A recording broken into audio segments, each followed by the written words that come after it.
Sur Europe 1, c'est maintenant la chronique autour du monde d'Henri Guerchun qui revient ce soir sur l'attentat d'Ankara samedi soir. Bonsoir Henri. Bonsoir Emmanuel. Au moins 97 morts et plus de 500 blessés, toujours pas de revendication. Le gouvernement turc semble privilégier la piste du groupe État islamique qu'il considère désormais comme le suspect numéro 1. Mais l'opposition accuse le président Erdogan d'avoir encouragé la violence, notamment en attisant le conflit turc-kurde. Et on est à 3 semaines des élections législatives. Franchement, la Turquie est particulièrement déstabilisée par cet attentat. C'est vrai, et pourtant ce n'est pas la première vague d'attentats qui frappe la Turquie, puisqu'en 2003, des attaques quasi simultanées à Istanbul avaient provoqué la mort d'au moins 60 personnes. Si le drame de samedi pourtant a une telle résonance, c'est parce qu'il touche la capitale politique de la Turquie et parce qu'il vise la société civile à un moment crucial. Autrement dit, les terroristes ont voulu s'en prendre à la fois à l'enjeu de la prochaine élection, c'est-à-dire le pouvoir, et s'en prendre surtout à cette frange très importante du corps électoral, la société civile, dont chacun sait que c'est elle qui va, une fois encore, faire la différence dans les urnes. Or, la marche pour la paix de samedi regroupait des sympathisants du parti pro-kurde, le HDP, mais aussi plusieurs organisations de gauche, des syndicats, des ONG, qui appelaient tous à l'arrêt des combats contre les Kurdes du PKK et qui dénonçaient en même temps la vague de répression qui s'abat sur les partis et sur les médias d'opposition en Turquie. Elle était donc assez représentative d'une bonne partie de cette société civile qui s'oppose au président Erdogan. Alors, qui pourrait être à l'origine de ce carnage ? Bien, en réalité, pour l'instant, on n'en sait rien.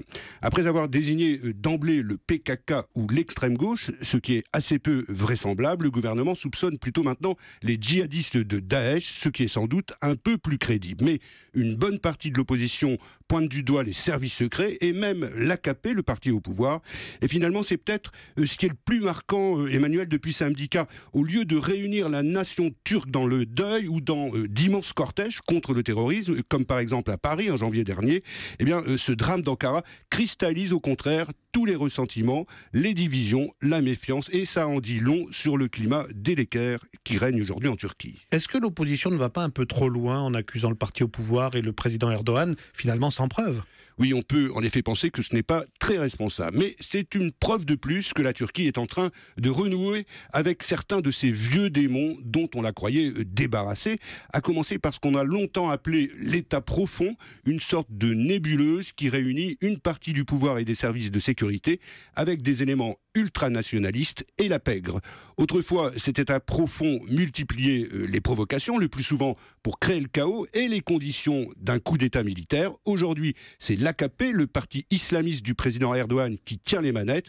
Et comme il fait tout pour se rallier l'électorat nationaliste, ça le rend forcément assez suspect. Alors Henri, on se pose évidemment la question, quelles peuvent être les conséquences de cet attentat d'Ankara sur les élections législatives qui sont confirmées pour le 1er novembre ? Oui, c'est encore assez difficile à dire. Pour de nombreux Turcs, Erdogan reste le meilleur garant de la stabilité du pays et c'est une carte qu'il joue d'ailleurs en permanence. Pour d'autres, peut-être encore plus nombreux, il est évident que le pouvoir lui est monté à la tête et qu'il veut imposer un régime personnel de plus en plus autoritaire.